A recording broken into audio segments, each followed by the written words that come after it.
खरीप season मध्ये ते काय करणार आहेत की पाऊस पडल्यानंतर पेरणी सुरू करणार आहेत. सध्या हे जसं आहे जमीन त्याच स्थितीमध्ये ते ठेवणार आहेत. आता त्यांनी सांगितलं की आता फरोमध्ये त्यांनी मागच्या रबी सीझन मध्ये फरोमध्ये लागवड केली होती. आता हा जो बेड आहे मी ज्याच्यावर उभारलो आहे, हा बेड त्यांना पेरणीसाठी म्हणजे आता जी खरीपची पेरणी आहे, त्या खरीपची पेरणी ही या बेडवर करणार आहेत आणि याच्यामध्ये ते कापूस लावणार आहेत. आणि तणाचं नियोजन असं सांगितलं त्यांनी परफेक्ट की लक्षात घ्या, ग्लायफॉसेटचा वापर करणार आहेत. ग्लायफॉसेट हे तुम्हाला सांगितलं नॉन सिलेक्टिव्ह टाईपचं हार्बिसाइड आहे आणि हे सिस्टमिक आहे.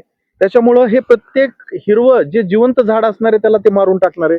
म्हणजे जे काही उगवलेलं तण असेल पाऊस पडल्यानंतर त्या प्रत्येक तणाला ग्लायफॉसेट मारणार आहे. दुसरं त्यांनी सांगितलं की पेंडिमिथिलिनचा वापर करणार आहेत. पेंडिमिथिलिन हे प्री इमर्जन्स ऍप्लिकेशन साठीचं हार्बिसाइड आहे, जे की डायकॉट क्रॉप मध्ये आपण पाहतो. आणि पेंडिमिथिलिनचा वापर केल्यामुळे काय होणार आहे की जे तणाची बियाणे जमिनीमध्ये प्रेझेंट आहेत त्याचा उगवण क्षमता लॉस होणार आहे.